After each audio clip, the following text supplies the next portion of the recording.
말씀 이사야서 65장 17절로 25절의 말씀입니다. 이사야서 65장 17절로 25절의 말씀입니다.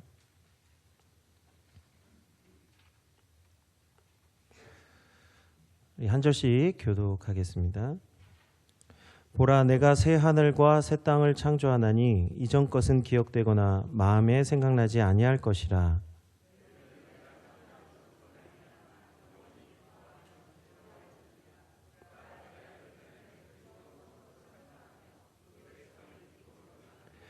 내가 예루살렘을 즐거워하며 나의 백성을 기뻐하리니 우는 소리와 부르짖는 소리가 그 가운데에서 다시는 들리지 아니할 것이며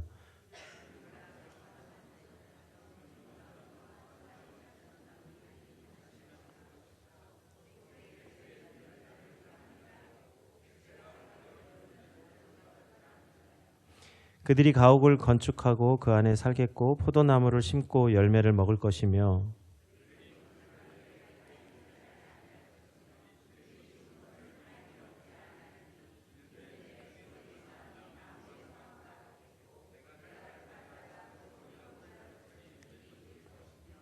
그들의 수고가 헛되지 않겠고 그들이 생산하는 것이 재난을 당하지 아니하리니 그들은 여호와의 복된 자의 자손이요 그들의 후손도 그들과 같을 것임이라.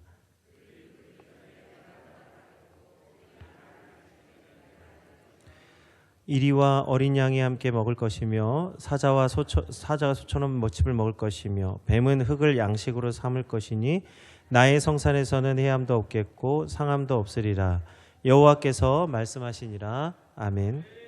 네, 오늘 귀한 찬양을 해주신 우리 시온 찬양대에 다시 한번 감사의 말씀드리는데요. 특별히 오늘 감사하는 이유는 지난번에 제가 이 부활주일 찬양을 악보 없이 찬양을 해달라고 부탁을 드렸어요. 그래서 이제 어제 엄청 연습을 하셨더라고요. 그리고 오늘 또 오후 특별 찬양 예배 때에 우리 부활절 칸타타를 시온 찬양대가 해주시기로 했는데 기쁜 마음으로 해주시기로 했는데 이제 악보 없이 했으면 좋겠다고 말씀드렸더니 불가능하시다는 거예요. 그래서 한 청년 아니고 얘기 또 하게 되는데 그래서 이제 저한테 그러는 겁니다. 이제 그럼 목사님도 원고 없이 설교하세요라고 얘기를 하셔가지고 생각해 보니까 그게 쉽지 않은 일이구나 생각하게 되었습니다. 너무 무리한 부탁을 드렸는데 그래도 오늘 사실 오늘 찬양하실 때 악보 없이 찬양을 해주셨거든요. 또 주의 종의 말이라고 또 순종해 주셨는데 우리가 한번 좀 다시 한번 감사의 마음으로 좀 박수를 좀 드리면 좋겠습니다.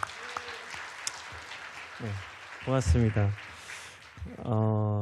오늘 이사야서 65장 17절에서 25절 말씀에 새 하늘과 새 땅을 창조해 주시는 하나님께서 우리에게 이것을 주시는 이유는 성도들이 즐거워하고 기뻐하라고 그래서 새 하늘과 새 땅을 우리에게 허락하여 주시는 것입니다. 그래서 그 땅에 대한 새 하늘과 새 땅에서 이루어질 것들에 대해서 하나님께서 오늘 이사야서 말씀에서 구체적으로 말씀하고 있습니다. 오늘 중요한 것은 여기 단어에 우리가 주목할 것이 하늘과 땅이라고 하는 단어입니다. 오늘 말씀 속에 새 하늘과 새 땅이라고 하는 말씀을 이사야서가 말씀하고 있는데 이 하늘과 땅에 대해서 성경이 참 많이 표현되어져 있어요. 그래서 하나님은 하늘을 둘째 날에 창조하시고 땅은 셋째 날에 창조를 하셨습니다. 그래서 성경에 보면 이 하늘과 땅을 창조하신 하나님, 그래서 상천하지의 하나님이라는 말씀이 자주 등장합니다. 이게 예전 성경에 나오는 말씀인데요. 상천하지라고 하는 것은 위로는 하늘, 아래로는 땅이라는 표현입니다. 그래서 상천하지의 하나님은 곧 하늘과 땅을 주관하시는 하나님을 뜻합니다. 하나님이 창조하신 하늘은 매일같이 하는 일이 있습니다. 시편 19편 1절에 보면 하늘은 하나님의 영광을 선포하고 궁창은 그의 손으로 하는 일을 나타내는도다. 곧 하늘은 하나님의 영광과 권능을 나타냅니다. 다시 말하면 찬송한다는 것이죠. 하나님이 창조하신 땅도 하나님께 속해 있습니다. 그래서 시편 24편 1절로 2절의 말씀에 보면 땅과 거기에 충만한 것과 세계와 그 가운데 사는 자들은 다 여호와의 것이로다. 여호와께서 그 터를 바다 위에 세우시며 강들 위에 건설하셨다고 말씀하고 있습니다. 그래서 예수님은 하늘은 하나님의 보좌가 되고 땅은 하나님의 발등상이 된다고 말씀하셔요. 그래서 하늘이나 땅으로나 그 무엇으로도 맹세하지 말라고 예수님 말씀하십니다. 왜 맹세하지 말라고 하느냐? 사람의 맹세는 하나님의 언약과 달리 사실 잘 지켜지지 않을 때가 많기 때문입니다. 우리가 약속하고도 사실 약속이 지켜지지 아니하면 그것이 사실 그 원튼 원치 않든 거짓말이 되지 않습니까? 그러니까 하늘이나 땅이나 하나님의 이름으로 맹세하지 말라 하신 것은 곧 하나님의 거룩하심을 거짓되게 하기 때문에 맹세하지 말라고 말씀하신 것이죠. 이처럼 땅의 모든 것이 하나님의 것이기 때문에 그 중에 하나님은 특별히 하나님의 것들 가운데 특별히 하나님의 소유된 백성으로 이스라엘 백성을 불러주십니다. 이게 불러주신다. 이게 이제 소명장이에요. 출애굽기 19장 5절에서 6절의 말씀입니다. 세계가 다 내게 속하였나니 너희가 내 말을 잘 듣고 내 언약을 지키면 너희는 모든 민족 중에 내 소유가 되겠고 너희가 내게 대하여 제사장 나라가 되며 거룩한 백성이 되리라. 너는 이 말을 이스라엘 자손에게 전할지니라. 하나님이 이스라엘 백성을 소명하신 것은 그들에게 사명을 맡기기 위함입니다. 너희가 내 말을 잘 듣고 내 언약을 지키면 너희는 모든 민족 중에 내 소유가 되겠다. 이게 소명이죠. 그렇게 될 때에 그들의 사명이 무엇입니까? 너희가 내게 대하여 제사장 나라가 되며 거룩한 백성이 되리라. 이게 사명이에요. 성경에서 사명이라는 말은 디아코니아라는 말씀으로 나타납니다. 우리가 이제 소명은 콜링이라고 하시죠. 부르심이죠. 왜 불러주셨느냐? 그것은 사명을 주시기 위함인데 이 사명은 곧 구제와 봉사하기 위한 디아코니아를 주시기 위함입니다. 그래서 우리 교회의 집사 직분을요 디아콘이라고 하는 것이죠. 교회의 사명은 우리가 섬기고 봉사하기 위해서 받는 것입니다. 그래서 이 일을 통해서 구제하고 봉사하는 것이죠. 하나님이 제사장과 레위지파를 세우신 것은 하나님을 섬기고 또한 이스라엘 백성을 섬기기 위해서 제사장을 세우고 레위지파를 세웠습니다. 그래서 그들은 분깃을 이스라엘 백성들에게서 얻는 거예요. 그들이 하나님을 섬기고 또한 이스라엘 백성을 섬기기 때문에 그 다른 지파들에게서 분깃을 받게 되는 겁니다. 왜요? 봉사하고 섬기기 때문에. 그래서 제사장과 레위지파가 하나님과 백성을 섬긴 것처럼 오늘 이스라엘 백성들이 열방을 섬기라고 불러주신 거예요. 그런데 오늘 이스라엘 백성은 하나님이 창조하신 세상 속에서 자신들이 머리가 되기를 원하고 으뜸이 되기를 원했습니다. 이는 곧 이스라엘 백성들이 하나님의 뜻을 오해해서 모든 나라 가운데에 모든 나라에 군림하는 백성 되기를 꿈꾸었던 것입니다. 이러한 꿈을 꾸게 된 것은 신명기 28장 1절 말씀을 육신적인 것으로 생각했기 때문입니다. 내가 내 하나님 여호와의 말씀을 삼가 듣고 내가 오늘 내게 명령하는 그의 모든 명령을 지켜 행하면 내 하나님 여호와께서 너를 세계 모든 민족 위에 뛰어나게 하실 것이라. 머리가 되겠고 꼬리가 되지 아니하리라 이 하신 말씀을 무엇으로 오해했냐면 이게 육신적인 것으로만 생각하는 거예요. 그래서 이스라엘 백성들이 이 백성을 구원할 자를 마치 인간의 왕, 인간이 원하는 그 전쟁에 능한 왕, 그러니까 모든 민족과 싸워서 항상 승리하고 이길 수 있는, 먹고 배부를 수 있는 육신의 왕을 생각한 것처럼 이스라엘 백성들도 하나님이 주신 이 축복을 단지 육신적인 나라만 생각했다는 것입니다. 그런데 오늘 하나님이 진정으로 머리가 되게 하시고 뛰어나게 하시고 높이시고자 하는 것은 우리들이 생각하는, 우리가 높고자 하는 것과 다르다는 것을 말씀하십니다. 그것이 이사야서 55장 6절에서 8절의 말씀입니다. 하나님이 높이시고자 하는 것이 과연 무엇일까요? 너희는 여호와를 만날 만한 때에 찾으라. 가까이 계실 때에 그를 부르라.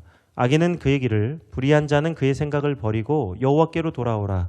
그리하면 그가 긍휼히 여기시리라. 우리 하나님께로 돌아오라. 그가 너그럽게 용서하시리라. 이는 내 생각이 너희의 생각과 다르며 내 길은 너희의 길과 다름이니라. 여호와의 말씀이니라. 이는 하늘이 땅보다 높음같이 내 길은 너희의 길보다 높으며 내 생각은 너희의 생각보다 높음이니라. 아멘. 하나님이 이스라엘 백성들을 택하셔서 소유가 되게 하신 것은 이스라엘 백성들이 믿고 섬기는 하나님이 높으시고 영화로우시다는 것을 나타내기 위함입니다.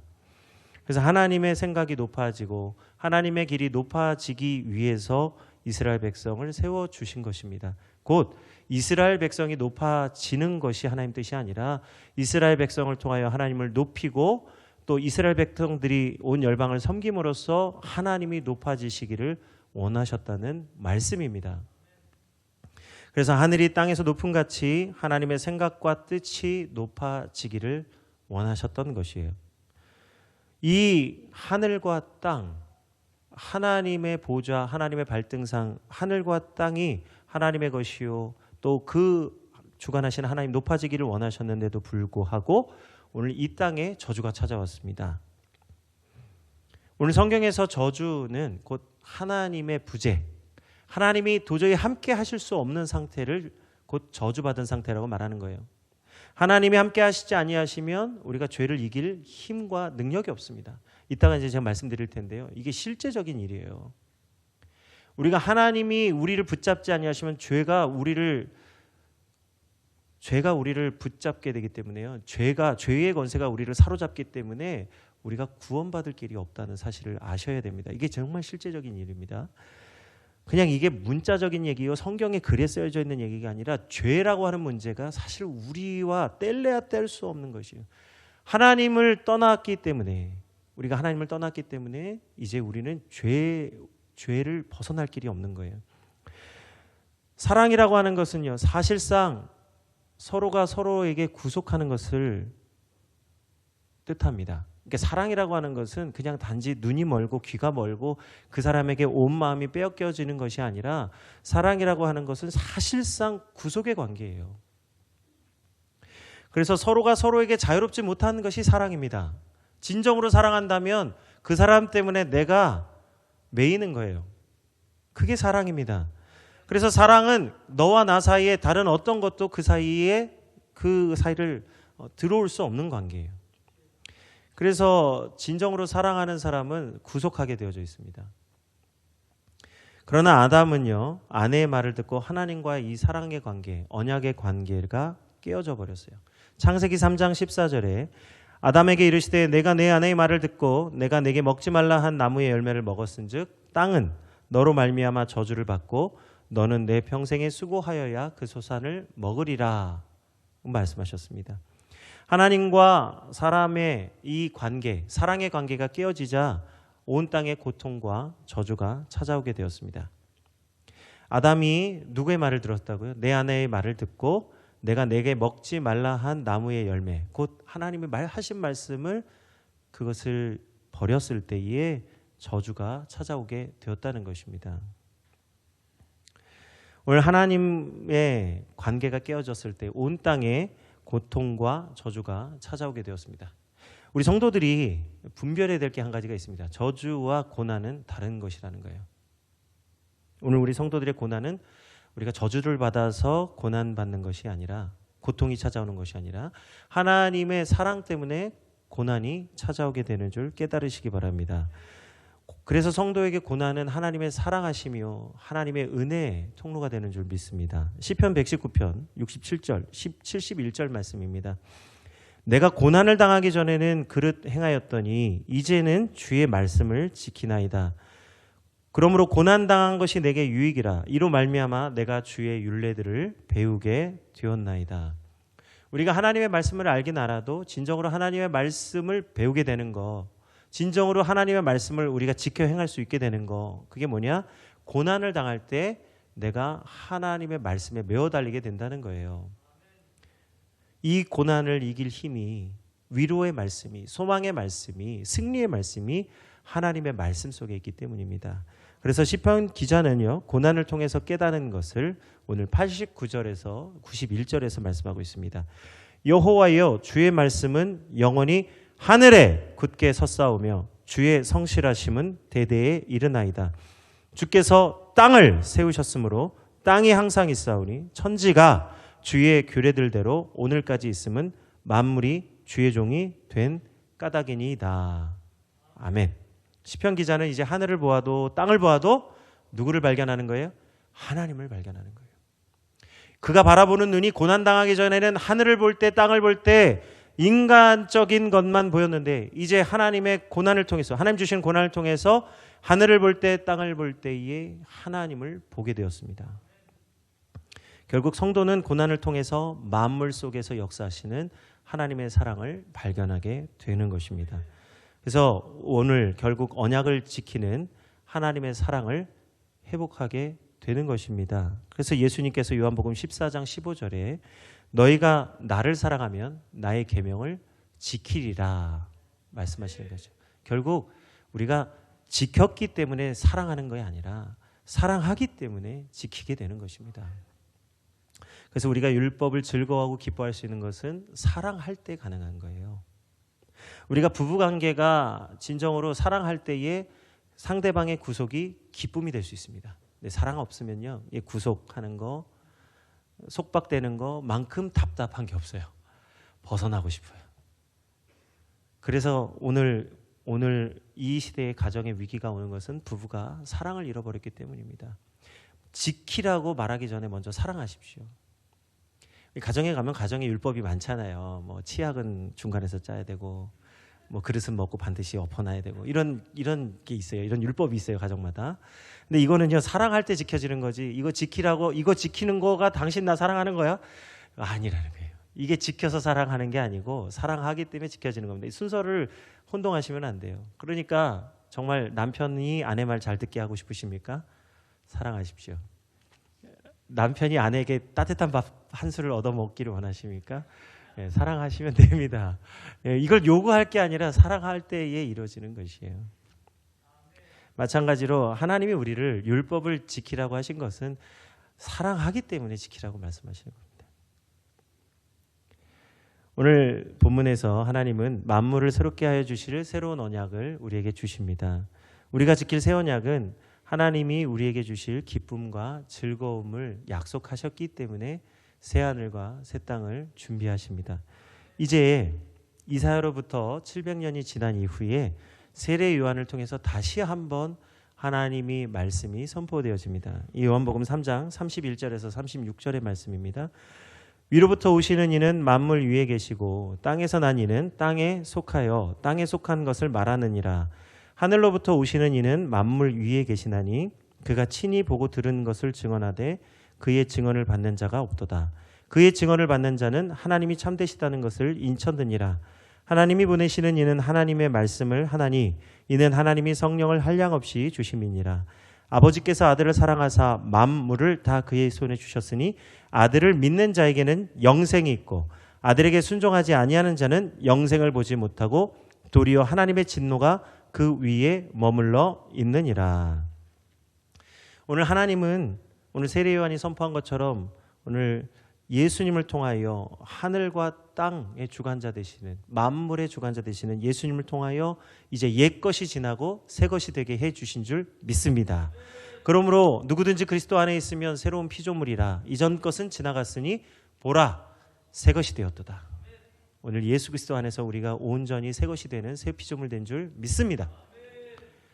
오늘 그 밤에 한 관원이 찾아와서 예수님께 물어보죠. 어떻게 하여야 영생을 얻을 수 있겠습니까? 니고데모라고도 말씀하였는데 오늘 이 니고데모에게 예수님 뭐라고 말씀하셔요? 진정으로 사람이 거듭나지 아니하면 하나님의 나라를 볼 수 없느니라. 이 거듭남이라는 게 뭐죠? 예수 그리스도 안에서 새로운 피조물이 되는 것을 말씀하고 있습니다. 그래서 오늘 만물이 새롭게 되려면 우리가 이 만물 속에 가득한 죄의 문제를 해결하려면 반드시 희생의 제사가 필요합니다.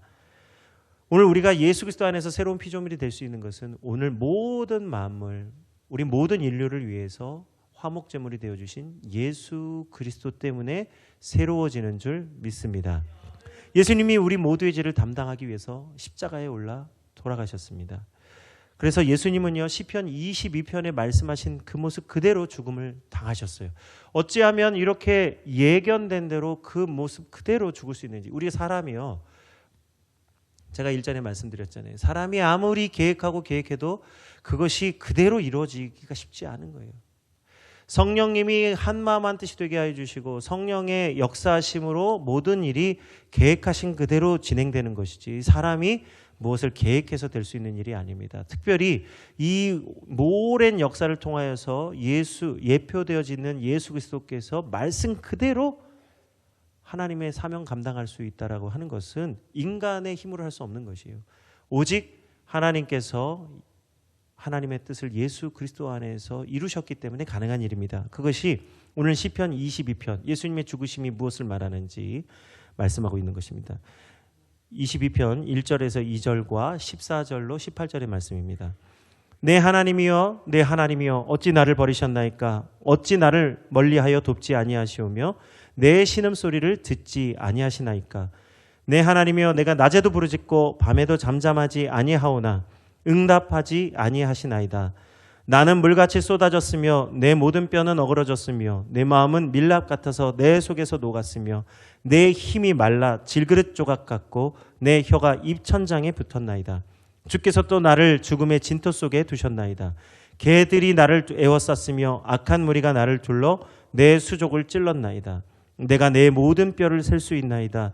그들이 나를 주목하여 보고 내 겉옷을 나누며 속옷을 제비 뽑나이다. 예수님이 십자가에 달려 죽으실 때에 일어났던 이 모든 과정이 말씀하셔 주신 대로 예언하신 그대로 하나도 어김없이 이루어졌습니다. 그런데 오늘 이 예표되어 있는 이 말씀이요 사실은 무엇을 말씀하고 있느냐면 예수님이 받으신 질고와 고난은 이것은 사실 우리가 받아야 했던 죄의 결과라는 거예요. 그 참혹한 십자가의 형틀은 원래 우리가 담당해야 될 죄의 짐의 무게였던 것입니다. 이것이 우리가 받아야 될 것이었지만 주님께서 대신 받으셨습니다. 그리고 예수님께서 죽으시고 부활하심으로써 이제 사망 권세를 이기시고 또한 사망과 심판의 권세를 가지게 되신 줄 믿습니다. 예수님께서 우리를 위하여 죽으시고 십자가를 담당하셨기 때문에 죽을 우리 몸도 예수 그리스도께서 자기 십자가로 우리를 대변하여 주시는 줄 믿습니다. 우리는 마땅히 죽어야 될 죄인이지만 예수님이 이 일을 위해서 대신 죽으셨기 때문에 우리를 위하여 대변해 주신다는 거예요. 멕시코 최남단에서 선교사로 활동하고 계셨던 김윤상 선교사님이란 분이 계십니다. 제가 오늘 이 말씀 사실은 일부 예배 때만 하고 안 하려고 그랬어요. 근데 오늘 시간이 없어서요. 오늘 이제 우리 세례식도 있고 그런데 오늘 이 말씀을 꼭 드려야 될 이유가 있어서 말씀을 드립니다. 이 김윤상 선교사님이 정말 어릴 때부터 아주 경건한 가정에서 태어나서 모태신앙이고 늘 어릴 때부터 한 번도 예배 자리 빠지지 않는 정말 누가 보더라도 와 너는 정말 목사님이 될 사람이다 인정할 수밖에 없는 예배 사람이었다는 거예요. 너무 모범적이고 너무 완벽한 예배자. 그의 입에서 나오는 모든 말은 목사님보다도 더 훌륭한 정말 그 말하는 것이나 행동하는 것이 너무나 경건한 그런 분이었다고 그래요. 그런데 이분이 어떻게 신앙생활을 했냐면 저는 정말 자기는 문자적으로 그러니까 그냥 이 말씀 위주의 말씀 중심의 신앙생활을 했다는 것입니다. 그런데 어느 날 하나님이 자기를 선교사로 불러주셔서 이 멕시코 최남단에서 선교 활동을 할 때에 어느 밤에 자기 이제 선교 활동을 마치고 센터로 돌아오는 중에 맞은편에 달려오는 차와 부딪혀서 이분이 그 자리에서 이제 혼수 상태가 되었습니다. 이분 고백이 사고가 나는 당시에 기억이 없대요. 그런데 이제 사고가 났을 때 너무 많은 피를 흘려서 혼수 상태가 되었는데 이제 의사들이 진단하기는 이분이 이제 얼마 못 가서 죽을 것이니까 가족들이 와서 임종을 지키라고 아내와 자녀들을 불렀다고 합니다. 이 선교사님이 24일 동안 깨어나지 못하고 누워 있을 때 이 선교사님이 그가 예수님을 만났다고 합니다. 예수님을 만났는데 그가 이제 어느 날은 막 이런 돌짝밭 같은 데를 막 가고 있었대요. 그런데 한쪽을 보니까 마귀가 악한 영 일곱 마리를 이 말이죠. 네, 7마리. 악한 영 7마리를 막 부리고 있는 걸 보았다고 그래요. 그런데 두려움이 찾아올 때 맞은편 산에 높은 산에 누가 서 계시는 것을 보았다고 합니다. 근데 누가 봐도 딱 보면 예수님이라는 것을 알 수 있을 만큼 그냥 마음에 저절로 예수님이다 라는 마음이 생긴답니다. 그래서 예수님이시구나. 이게 지금 이 선교사님이 예수님을 향하여서 막 그 산을 올라가기 시작했대요. 근데 한참으로 올라가도 꼭대기에 올라가기가 어렵더라는 겁니다. 그런데 그 꼭대기에 계시던 그 예수님이 어느 순간 자기가 있는 곳까지 내려오셨대요. 그런데 그 예수님 만나는 그 순간에 저기서 악한 영들을 부리고 있던 마귀가 같이 딱 옆에 서 있더라는 겁니다. 제가 일부 예배 때도 말씀드렸지만 제가 그분은 그런 얘기 안 하셨어요. 근데 제가 그 간증을 듣는데 이런 마음이 드는 거예요. 야, 마귀가 뻔뻔하구나. 아니, 마귀가 어떻게 예수님과 똑같이 옆에 서 있죠? 마귀잖아요. 야, 이게 그러니까 교만이라고 하는 것이 얼마나 이것이 무서운 것인지를 그분 말씀하시는데 깨닫게 되는 거예요. 교만하면요, 하나님도 예수님도 두려워하지 않는 거예요.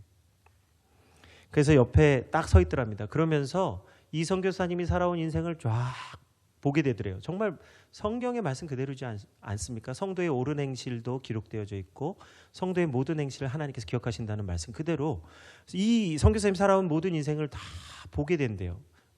글쎄 뭐 모니터를 보는지 뭔지는 모르겠어요. 근데 보여지는 거죠, 영적으로.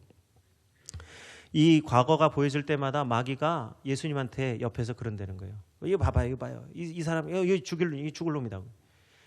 선교사님이잖아요. 어릴 때부터 태어나면서부터 모태신앙이잖아요. 죽일 놈이라는 거예요.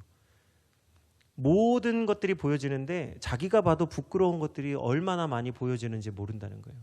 제가 그분 간증을 들을 때 그분은 어려서부터 이 선교사님 될 때까지 얼마나 반듯했겠어요. 저는 아니거든요. 저는 그렇게 반듯하지 않습니다. 제가 그 간증 들을 때 얼마나 두렵고 떨리는지 몰라요. 와, 나도 이제 가면 내가 살아온 인생이 다 지나가겠구나. 와, 어떡하지? 이 선교사님이 이제 직접 경험한 거니까요. 그걸 막 경험하는데 너무 부끄럽다는 거예요. 근데 어디 도망갈 데가 없는 거예요. 어디 갈래야 갈 데가 없는 거예요.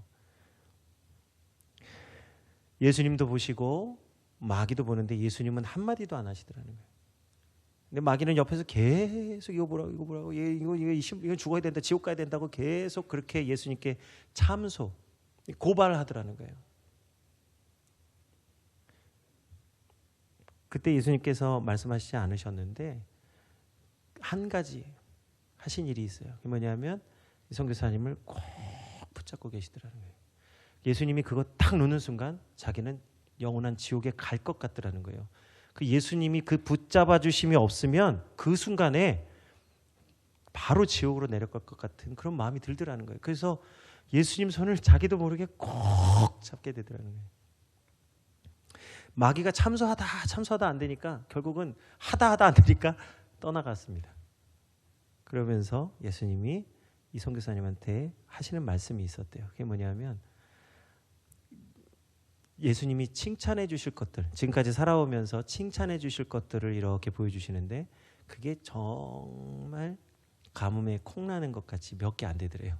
자기는 일평생 예수님 위해서 살아왔고 예배했는데 그 많은 예배와 그 수많은 하나님을 위해서 일한 일들을 칭찬받지 않고 정말 가뭄에 콩나듯이 몇 가지를 가지고 칭찬해 주시더래요. 야, 참. 그러니까 그 몇 가지인 거예요. 우리 인생에 칭찬해 주시는 그 몇 가지. 근데 이제 그 수많은 예배들을 통해서 왜 하나님이 자신을 칭찬하지 아니하실까 그 생각이 들어왔는데요. 그때 그 예수님이 그런 말씀하시더라는 거예요. 그 예배 가운데에 예배의 동기가 무엇이냐 그거를 보게 해주셨답니다. 내가 예배할 때에 정말 열심으로 예배했던 그 예배 동기가 무엇이냐 그 마음이 보여지는데 깨달아진 게 뭐냐면 그 예배를 통해서 얻고자 했던 게 하나 있었대요. 그게 뭐냐면 칭찬이에요. 칭찬받고 싶었다는 거예요. 어릴 때부터 야, 너 믿음 좋다. 야, 너는 목사님 될 것 같다. 이거 칭찬이잖아요. 그러니까 뭘 말하는 거죠? 너 예배 참 잘 드렸구나.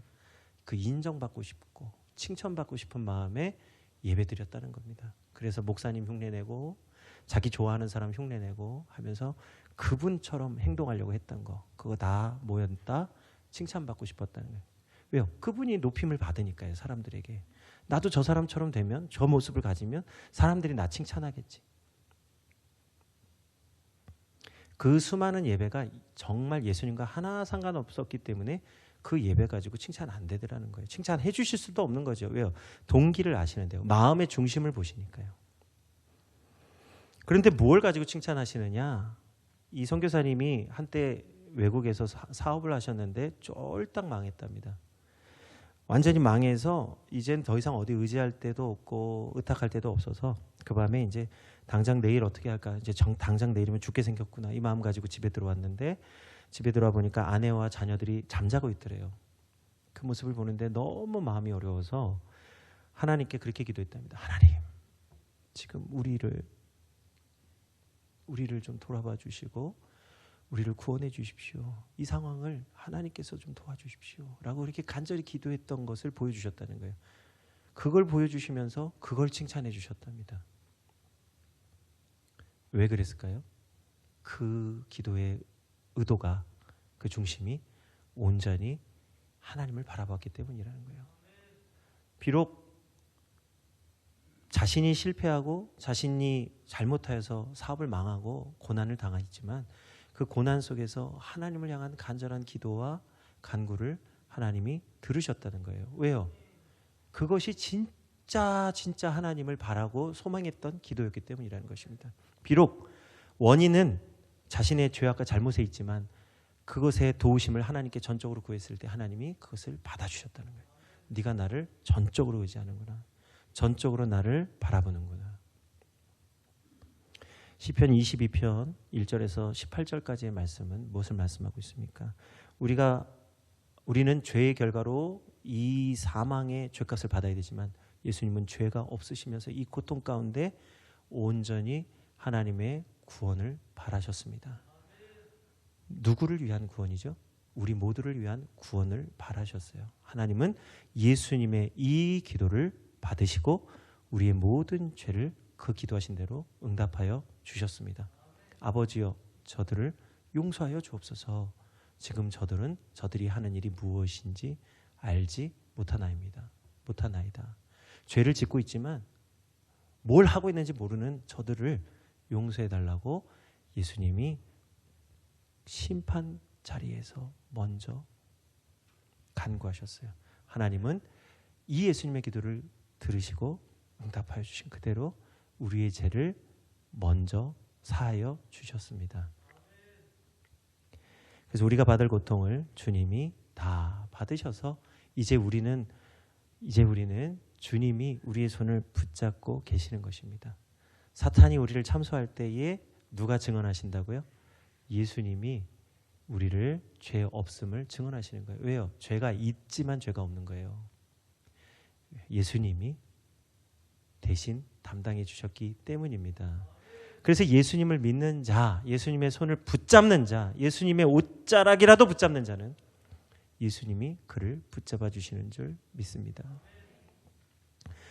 성도, 예수님을 믿는 자는 예수님을 통해서 이제 만물을 새롭게 하시는 예수 그리스도의 부활의 능력을 옷 입게 될 줄 믿습니다.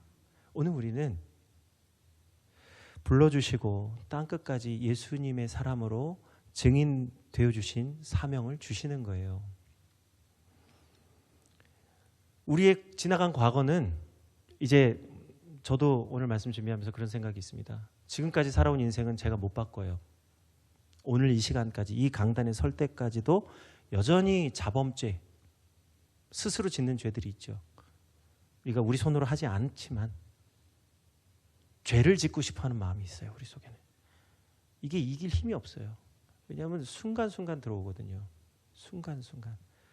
지금까지도 그랬고 앞으로도 그럴 수 있습니다. 그러나 오늘 우리가 지금까지 살아온 인생은 어찌할 수 없지만 이제 앞으로 오늘 우리가 부활의 주일을 예배하면서 앞으로 우리는 예수 그리스도의 부활을 참되게 옷 입는 우리는 앞으로는 거듭난 인생을 살 수 있습니다. 지금까지 살아온 인생은 어찌할 수 없지만 앞으로 살 인생은 어찌할 수 있다는 얘기예요. 누굴 통해서요? 예수 그리스도를 통해서 가능합니다. 오늘 이 시간 우리가 예수 그리스도를 붙잡을 때에 앞으로 일어날 모든 미래와 소망은 주님께서 주실 줄 믿습니다. 우리가 죄를 두려워하지 아니하고 우리에게 구원을 주실 하나님을 생각하고 예수님 생각하면서 기쁨과 즐거움으로 예배하게 될 줄 믿습니다. 이제 우리가 부활의 생명을 옷 입은 우리는 이제 새하늘 새 땅을 맛보게 될 줄 믿습니다. 어제까지는 옛 땅, 옛 하늘이었다면 이제는 오늘 부활의 영광에 참여하는 우리 모두는 새하늘과 새 땅 아래서 살게 될 줄 믿습니다. 선교사님이 자신을 붙잡고 진정으로 그 몇 안 되는 것이지만 예수님을 소망했던 그 믿음을 칭찬하셨다는 거예요. 아브라함도 그가 25년 동안 언약을 25년 동안 충실하게 지킨 게 아닙니다. 그는 99세 될 때에는 언약이 희미해졌어요. 그래서 하나님께서 이제 내년쯤에 아들이 있으리라 할 때에 피식 웃었대지 않습니까? 75세 하나님 말씀 믿고 99세 때까지 언약을 지키긴 했지만 언약이 희미해져서 웃었던 아브라함인데 그가 언제 하나님의 약속이 성취됩니까? 아브라함 100세 때예요. 100세 때예요. 그는 희미해지긴 했지만 하나님의 언약을 지키며 살았던 그 믿음, 그 신락 같은 그 믿음을 하나님이 칭찬하여 주신 것입니다. 그러니까 이 믿음이라고 하는 것은 우리의 의지가 아니라는 거예요. 의지적인 게 믿음이 아니라 하나님이 말씀하신 언약이 믿음이 되는 거예요. 그것을 비록 희미할지라도 믿고 의지하는 자를 통하여서 하나님은 구원의 약속을 이루시는 줄 믿습니다. 언약이 성취되는 거예요. 이제 우리는 이제 하나님의 말씀하신 대로 예수 그리스도의 부활을 옷 입어서 새 하늘과 새 땅을 이제 만나게 될 것입니다. 요한계시록 21장 1절에서 7절의 말씀입니다. 또 내가 새 하늘과 새 땅을 보니 처음 하늘과 처음 땅이 없어졌고 바다도 다시 있지 않더라. 또 내가 보매 거룩한 성 새 예루살렘이 하나님께로부터 하늘에서 내려오니 그 준비한 것이 신부가 남편을 위하여 단장한 것 같더라. 내가 들으니 보좌에서 큰 음성이 나서 이르되 보라 하나님의 장막이 사람들과 함께 있음에 하나님이 그들과 함께 계시리니 그들은 하나님의 백성이 되고 하나님은 친히 그들과 함께 계셔서 모든 눈물을 그 눈에서 닦아주시니 다시는 사망이 없고 애통하는 것이나 곡하는 것이나 아픈 것이 다시 있지 아니하리니 처음 것들이 다 지나갔음이로라. 보좌에 앉으신 이가 이르시되 보라 내가 만물을 새롭게 하느라 하시고 또 이르시되 이 말은 신실하고 참되니 기록하라 하시고 또 내게 말씀하시되 이루었도다. 나는 알파와 오메가요 처음과 마지막이라. 내가 생명수 샘물을 목마른 자에게 값없이 주리니 이기는 자는 이것들을 상속으로 받으리라. 나는 그의 하나님이 되고 그는 내 아들이 되리라. 아멘.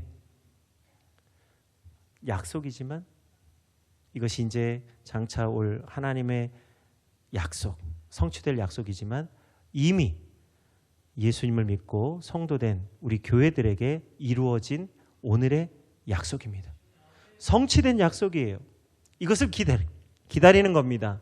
믿음으로 되어질 일을 먼저 기다리는 거예요. 그래서 이미 우리 속에 이루어진 일인 줄 믿습니다. 부활의 영광이 이미, 부활의 생명이 이미 우리 속에 있는 줄 믿으시기 바랍니다. 우리 모두 다시 오실 주님을 기다리고 이미 부활의 생명이 우리 안에 있는 복되고 귀한 부활주일 되시기를 축원드립니다. 우리 함께 찬양을 드리겠습니다. 우리에게 생명 주시고 부활의 능력을 주시는 모든 이름 위에 뛰어나신 이름 예수 그리스도의 이름을 높이고 찬양하기를 원합니다.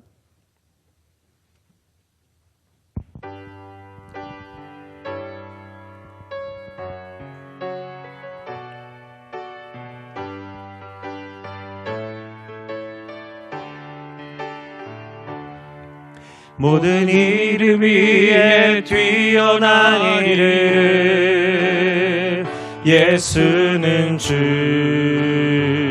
예수는 주 모든 무릎 꿇고 경배를 드리세 예수는 만유의 주님 예수는 주 예수는 주 예수는 주 온 천하 만물을 얼어 그 보좌 영광을 올리세 예수 예수 예수는 주 다시 한번 찬양합니다. 모든 이름 위에 뛰어난 이름 예수는 주 예수는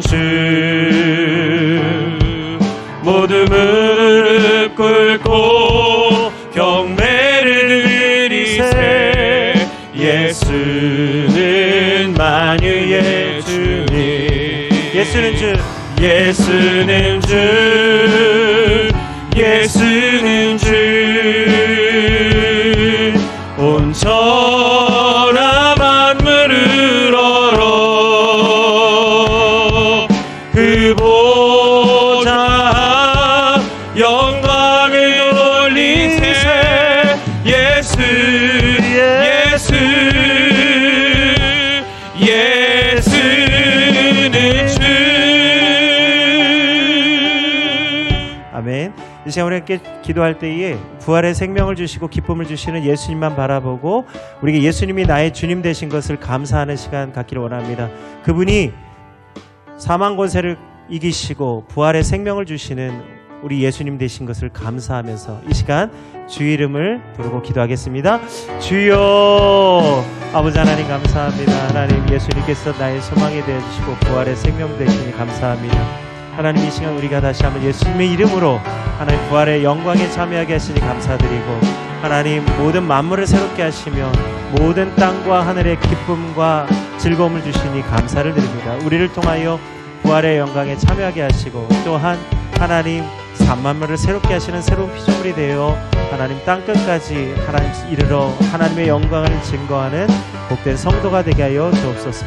우리 불러주신 대로 하나님 사명 잘 감당하는 우리 모든 성도가 되게 하실 믿고 감사드리며 예수님의 이름으로 기도드립니다. 아멘. 하나님 감사합니다. 오늘 부활주일을 하나님 기쁨과 즐거움으로 맞이하게 하시니 감사합니다. 하나님 우리가 죄로 두려워하는 자가 되지 아니하고 하나님 부활의 생명을 가진 자로 즐거움과 기쁨을 누리게 해주시니 진정으로 감사드립니다. 하나님 우리가 이 모든 기쁨과 즐거움을 찬송으로 하나님께 영광을 돌리게 하옵시고 또한 우리에게 베풀어 주신 놀라운 이 은혜를 땅끝까지 증거할 수 있는 복음의 사람 되게 하여 주옵소서. 하나님 또한 우리가 하나님 예비하여 주시고 하나님 우리에게 제정하신 성찬을 맞이할 때에 하나님 이것을 받아 먹을 수 있는 마실 수 있는 합당한 성도들로 삼아 주옵소서. 예수님의 이름으로 감사하며 기도드립니다. 아멘.